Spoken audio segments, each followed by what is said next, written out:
Round one of Mark Zuckerberg versus Elon Musk is underway. Although the fight hasn't gotten physical yet, it does seem deeply personal.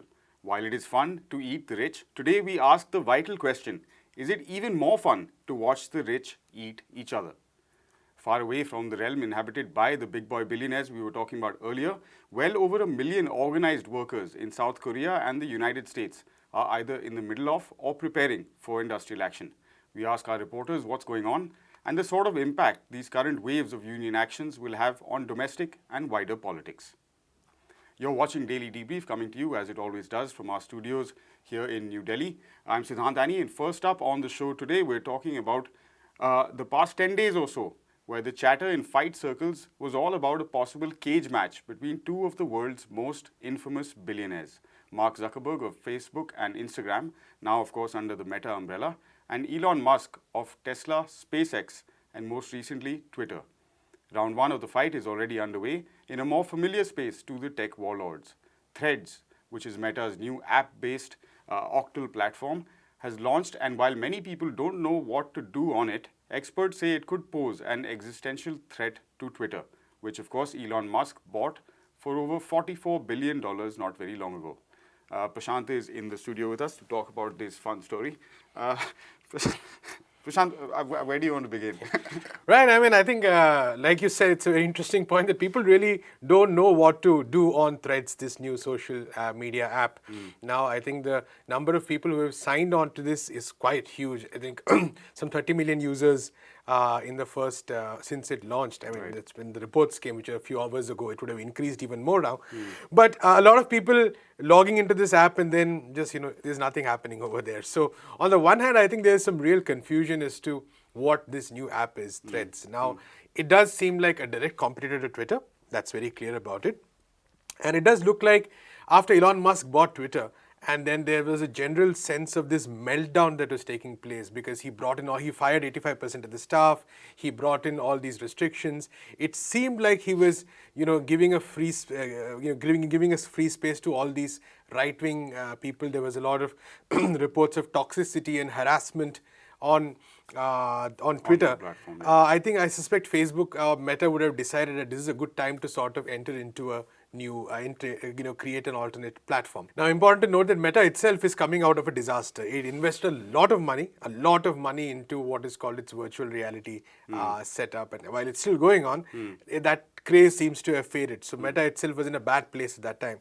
And I think it saw this opportunity that this meltdown in Twitter was creating and thought that he has a good chance to actually bring more people onto a new network and extract more data from them, which is really what Meta is all about. And which is really Meta's core strength, which is strength in quotes, which is really extract more data from people, sell it to advertisers and make that kind of money and build, create this whole ecosystem of surveillance, so to speak.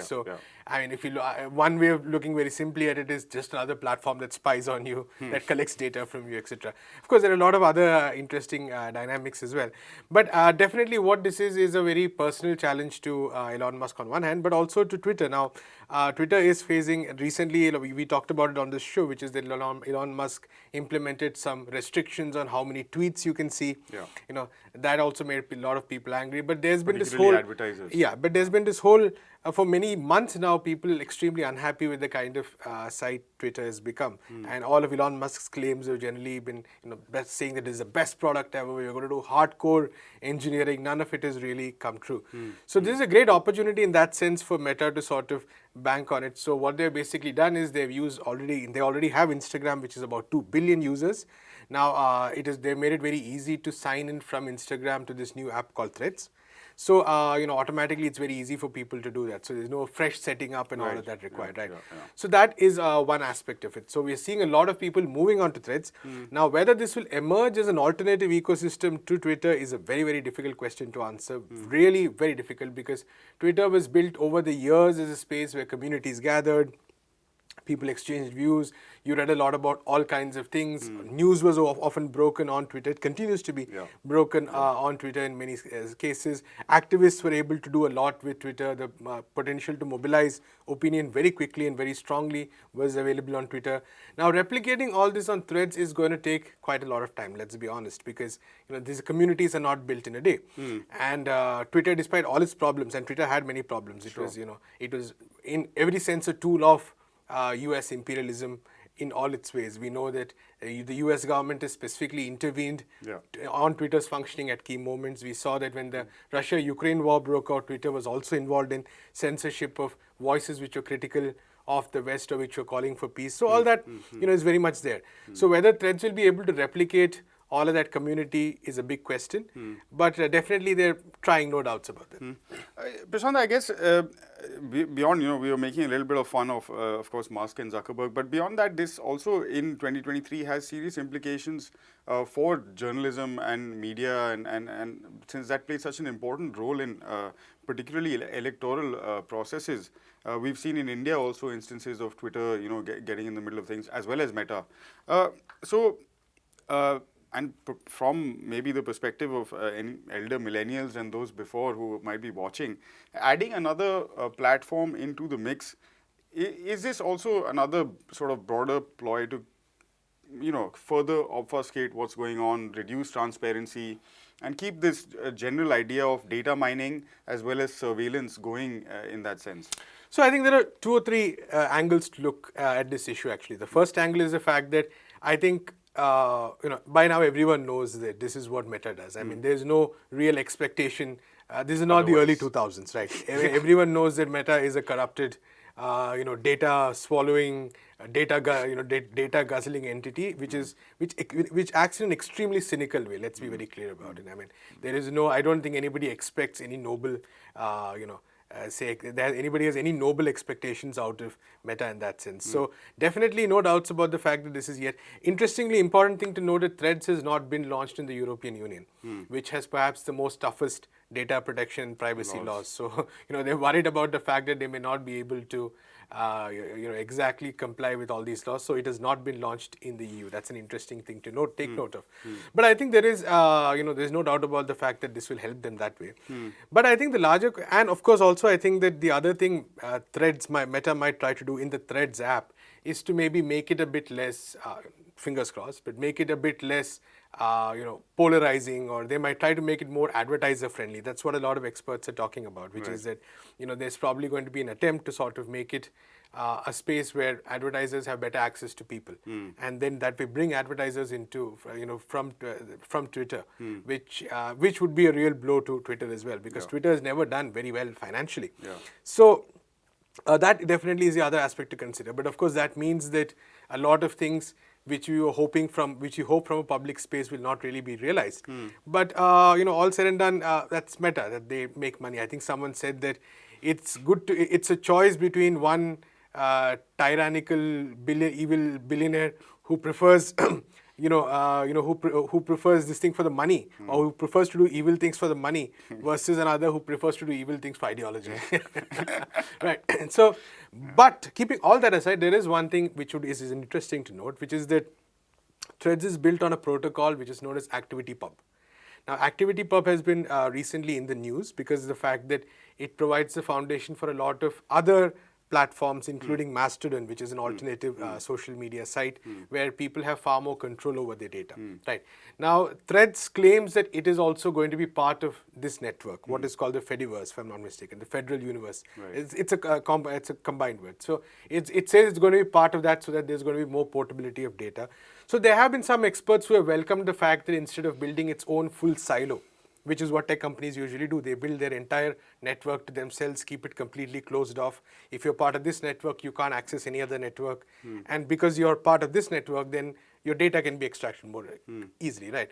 So there is the fact that it is interesting that Threads has chosen to sort of build on this protocol, and Meta has announced that over time it will seek to connect to other servers, which means that you can be on Threads and also connect to other networks etc., etc. So is this Meta trying to sort of enter that space, which is becoming extremely popular, the idea of a decentralized and interconnected network as opposed to a single silo?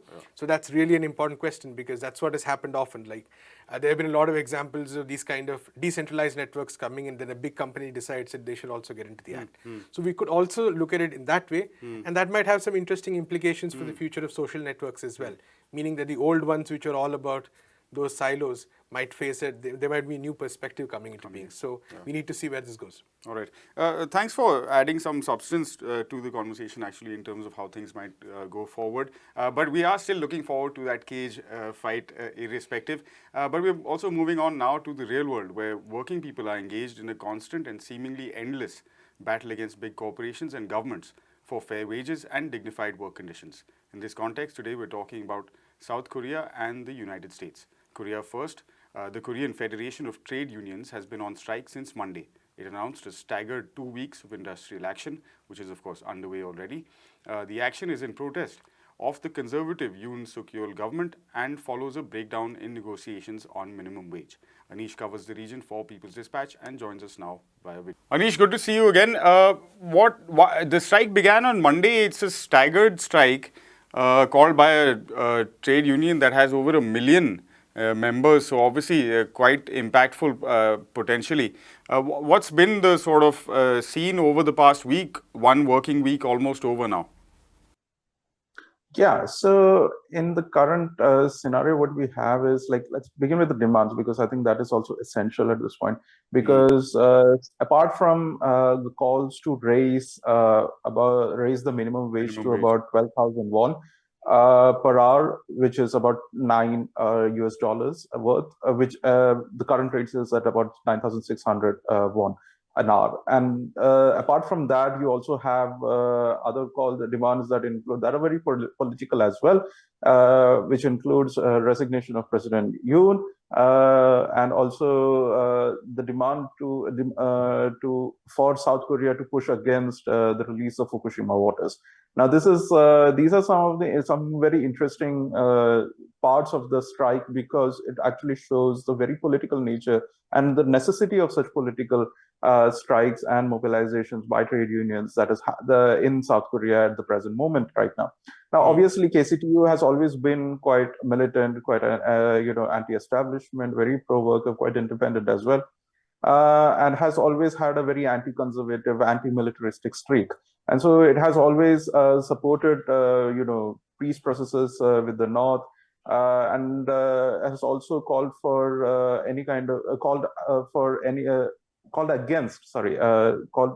forces against any kind of U.S. military deployment in South Korea, and also the removal of all existing U.S. bases.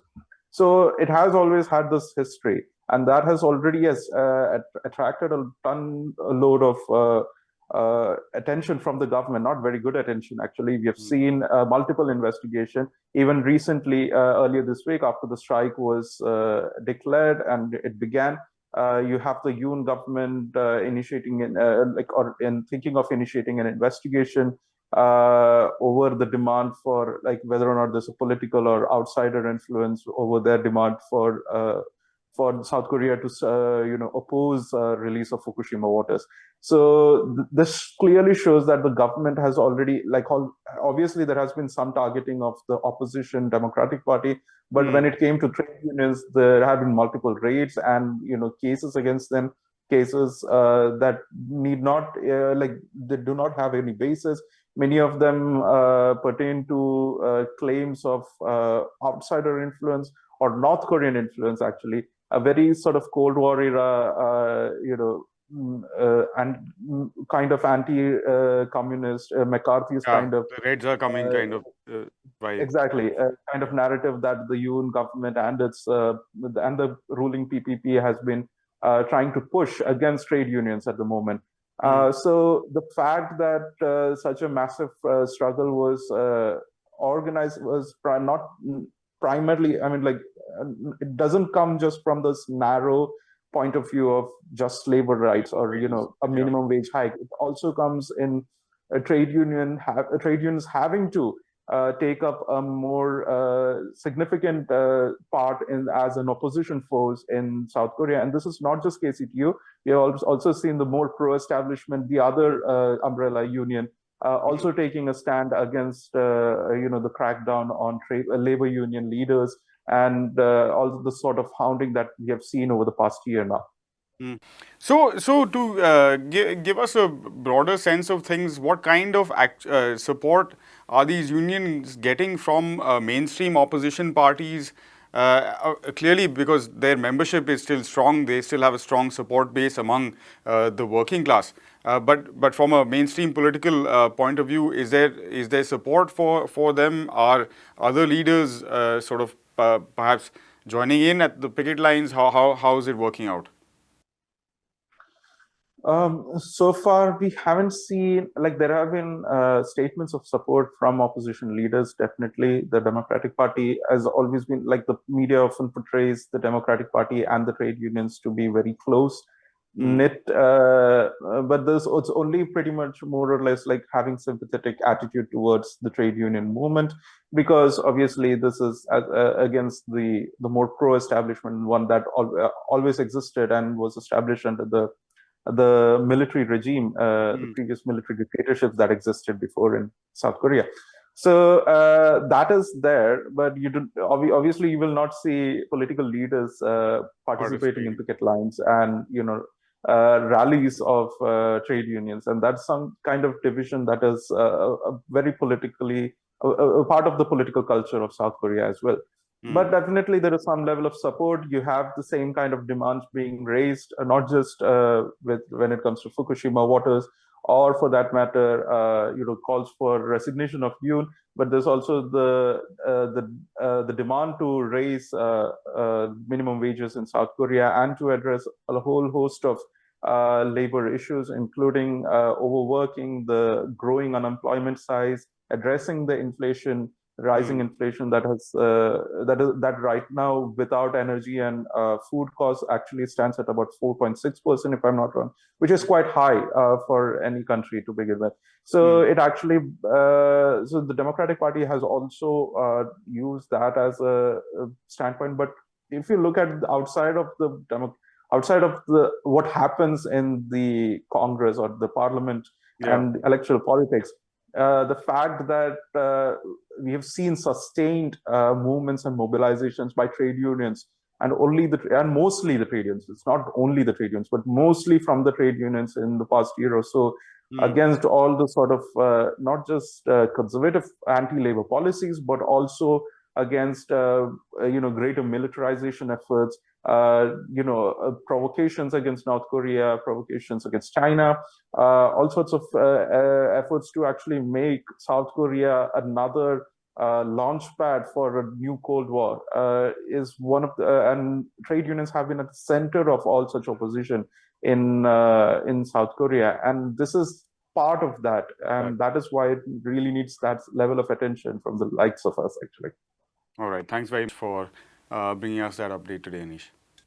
Continuing with the thread as promised, of course, in the United States, the International Brotherhood of Teamsters, a union that represents 340,000 full and part-time employees of the logistics giant UPS, is preparing for a major strike following complete breakdown in negotiations with management.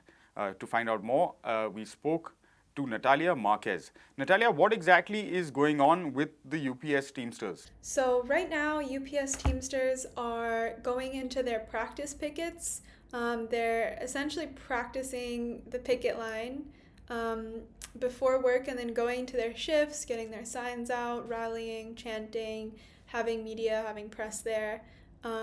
Essentially what they're doing, the UPS Teamsters organized under the International Brotherhood of Teamsters, one of the largest, if not the largest unions in North America, which organizes 350,000 UPS workers. So those 350,000 UPS workers are gearing up for a potential strike on August 1st.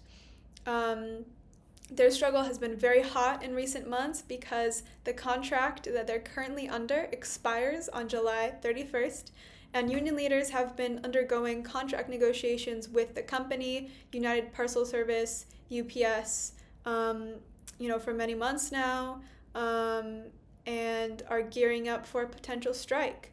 So what they're doing right now with these practice pickets is making people, getting people into fighting shape, and also presenting a credible strike threat to the company, saying this is really going to happen on August 1st if we don't get what we deserve. This is not a joke. This is a real threat. This is something that could happen. Right, and for those who are watching today, Natalia, and might not be so familiar with the details of the story, tell us why exactly negotiations broke down in the first place. What were the points on which management was refusing to budge in that sense? So the most recent major update in the UPS Teamsters struggle is that on 4 a.m. on July 5th, UPS walked away from the bargaining table after presenting what the Teamsters call an unacceptable offer, in terms of, the demands on the new contract that the Teamsters workers wanted. So the Teamsters are saying that they all rejected this proposal, and that if UPS does not, acquiesce to worker demands, especially around pay for part-time workers, and higher pay in general, pay increases, then they're going to strike on August 1st. They're not playing around. This is a little bit after recently a very lowball proposal on the part of UPS leaked on June 23rd. This proposal really shocked many UPS workers because it included annual wage increases of only 50 cents per year for the first 3 years of the contract, which is extremely low compared to what workers want and need in terms of a living wage. And so right now, the Teamsters and UPS, they're bargaining on the economic pieces of the contract. All the non-economic demands have been met. Very notably, UPS Teamsters won air conditioning in the back of the package delivery trucks, which is very significant given that workers have collapsed due to heat exhaustion. One worker died not too long ago due to heat.